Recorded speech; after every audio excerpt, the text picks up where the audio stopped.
नमस्कार, मैं रमेश घोलप, उपायुक्त कोडरमा बोल रहा हूं। वर्तमान में कोरोना महामारी के संक्रमण को देखते हुए कुछ महत्वपूर्ण बातें जानकारी मैं आपके साथ साझा करना चाह रहा हूं। साथ ही आपसे कुछ अपील भी करना चाहता हूं। तो मेरा अनुरोध है कि आप काफ़ी गंभीरता से इन बातों को सुने और उस पर अमल करें। आप सभी लोग जान रहे हैं कि वर्तमान में इस महामारी के कारण हमारे पूरे देश में, हमारे पूरे राज्य में और कोडरमा जिले में लगातार संक्रमण के मामले बढ़ रहे हैं और इसमें मृत्यु की संख्या भी पिछले साल की तुलना में अधिक है। तो हमको काफ़ी सतर्क और सजग रहने की आवश्यकता है ताकि हम इस बढ़ते संक्रमण को भी रोकें और अपने को, अपने परिवार को और समाज को इस महामारी से सुरक्षित रख सकें। पहली बात कि इस बढ़ते संक्रमण को हम लोग कैसे रोक सकते हैं। पिछले माह में, मतलब अप्रैल में, हमारे यहाँ पे कोडरमा जिले में जो संक्रमण का दर था वो 20% से भी ज़्यादा रहा है। इसका मतलब 100 में से 20 से ज़्यादा लोग पॉजिटिव निकल रहे थे। तो ये काफ़ी चिंता का विषय है और सतर्क रहने के लिए इससे हम लोगों को सीखने की भी आवश्यकता है। पहले जो मामले सामने आ रहे थे उसमें शहरी क्षेत्र से ज़्यादा संक्रमित लोग मिल रहे थे, लेकिन अभी जैसे अन्य राज्यों में यह देखा जा रहा है कि शहरी क्षेत्र के अलावा ग्रामीण क्षेत्र में भी अब मरीजों की संख्या बढ़ने लगी है। तो हम लोगों को शहरी क्षेत्र के साथ साथ ग्रामीण इलाकों में भी और ज़्यादा सजग और सतर्क रहने की आवश्यकता है। मैं आपसे अपील करता हूं कि स्वास्थ्य सुरक्षा सप्ताह के दौरान सरकार के द्वारा आपकी सुरक्षा को लेकर इस बढ़ते हुए संक्रमण को रोकने के लिए, कोरोना संक्रमण की इस चेन को तोड़ने के लिए जो दिशा निर्देश जारी किए गए हैं उसका गंभीरता से अनुपालन करें। आवश्यकता होने पर ही घर से बाहर निकले।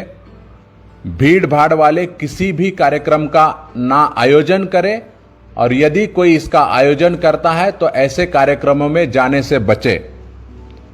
शादी, धार्मिक, सामाजिक या राजनीतिक जो भीड़ भाड़ वाले कार्यक्रम होते हैं, साथ ही अंतिम संस्कार जैसे जो विधि होते हैं, ऐसे समय में लोगों के इकट्ठा होने के कारण संक्रमण बहुत ज़्यादा फैलने की संभावना है।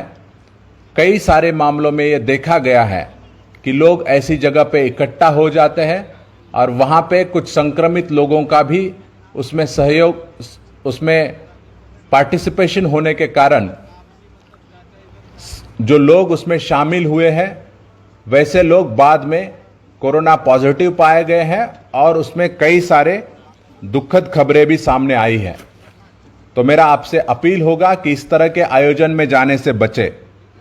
यदि आप दूसरे राज्य से लौटे हैं तो अभी सरकार ने जो दिशा निर्देश जारी किए हैं कि आप किसी भी अन्य राज्य से लौटते हैं तो आप लोग अपना टेस्ट जरूर करवाएं और उस रैपिड एंटीजन टेस्ट में यदि आप पॉजिटिव आ जाते हैं तो निबंधित जो चिकित्सक हैं और हमारे जो सरकारी अस्पतालों के जो चिकित्सक हैं उनसे आप लोग चिकित्सीय परामर्श प्राप्त करके तुरंत दवाइयां लेना प्रारंभ करें। निगेटिव आने के उपरांत भी 7 दिन आपको क्वारंटाइन में रहना है।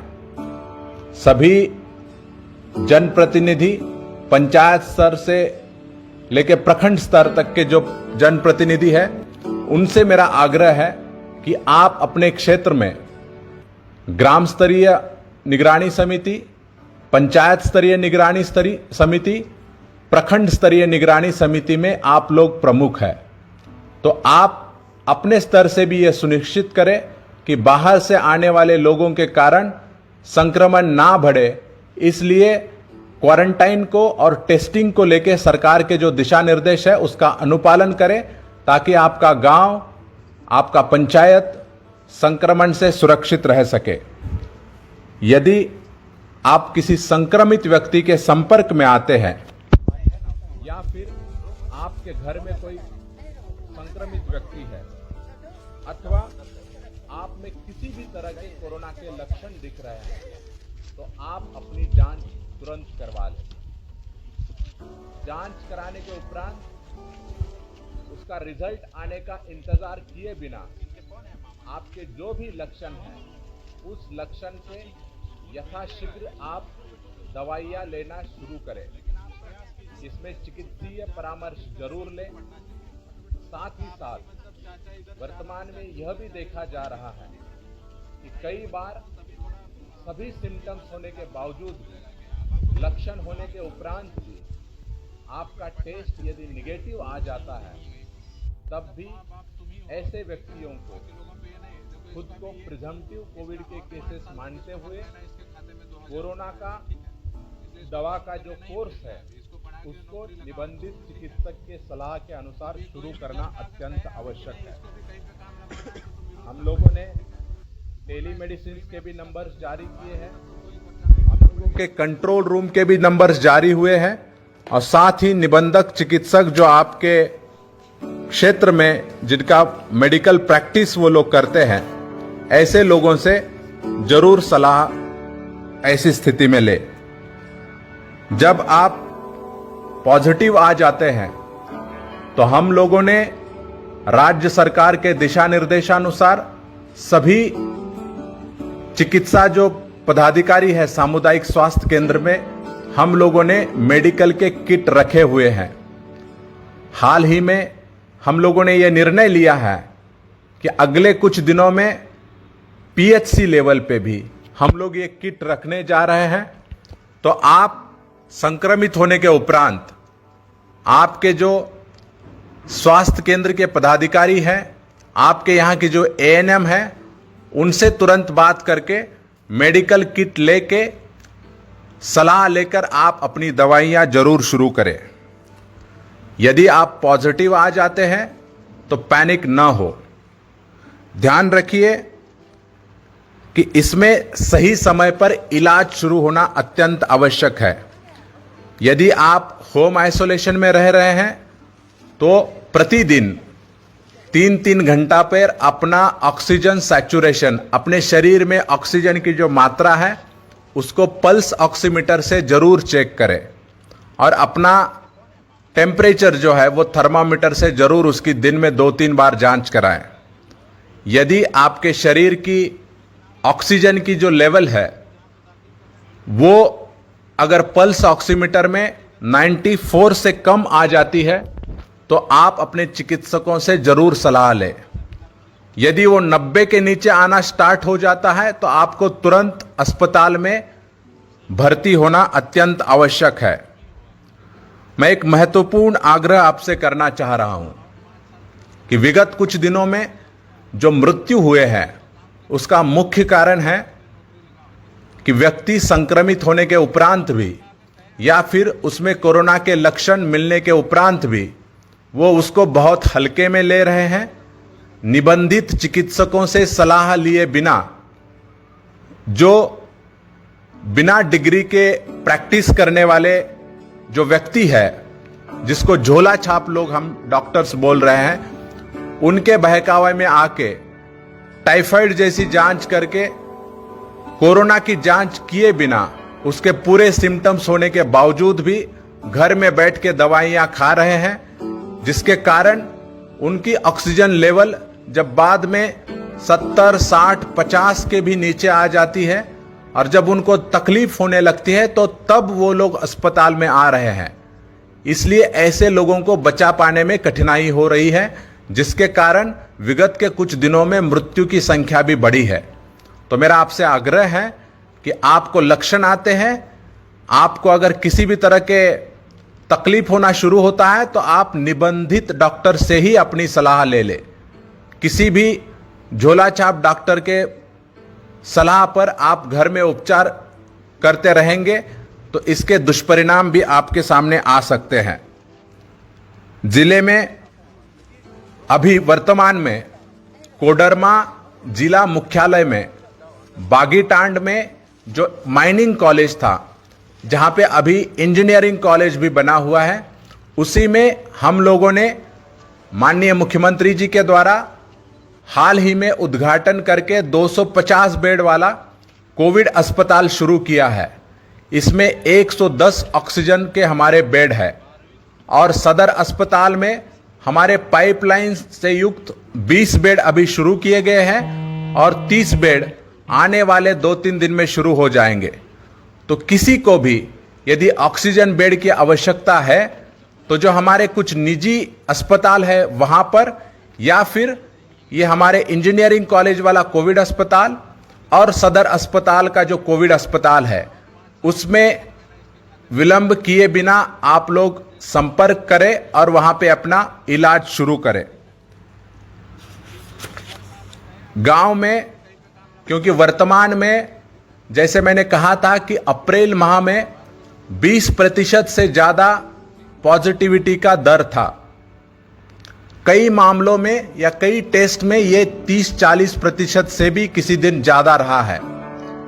इसका मतलब आपके अगल बगल वाले बहुत सारे लोग संक्रमित हुए हैं, उनमें लक्षण नहीं भी है तब भी वो लोग संक्रमण को फैला सकते हैं।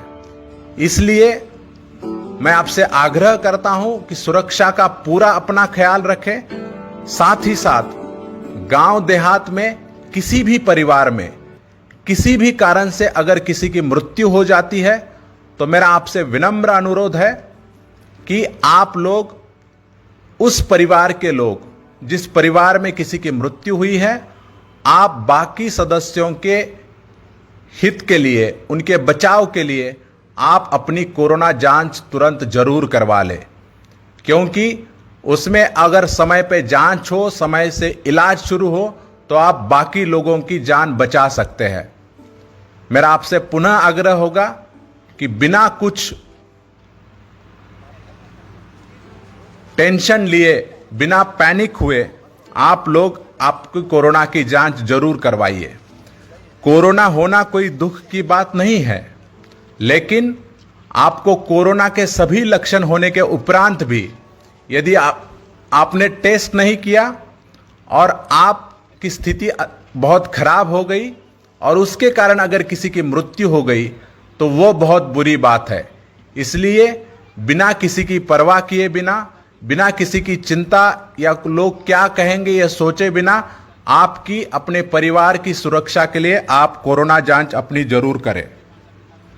सबसे महत्वपूर्ण, अभी वैक्सीनेशन चल रहा है, टीकाकरण का कार्य चल रहा है। कई सारे लोगों ने जो 45 साल के ऊपर के हैं उन्होंने पहला डोज लिया है। कोरोना से अगर मृत्यु का दर कम करना है तो हमको टीकाकरण पे बहुत ज्यादा ध्यान देने की आवश्यकता है। मैं सभी जनप्रतिनिधियों से भी आग्रह करता हूं, अपील करता हूं, अनुरोध करता हूं कि आप ये शपथ ले ले कि आपके क्षेत्र के जो भी लोग इसकी अर्हता रखते हैं, जैसे अभी 45 साल के ऊपर वाले सब लोग अर्हता रख रहे हैं, आने वाले समय में 18 साल के ऊपर वाले लोगों का भी टीकाकरण का कार्य जल्द ही शुरू होगा। तो आपका यह प्रयास होना चाहिए कि आपके क्षेत्र में अर्हता रखने वाला कोई भी व्यक्ति टीकाकरण से वंचित नहीं रहा है।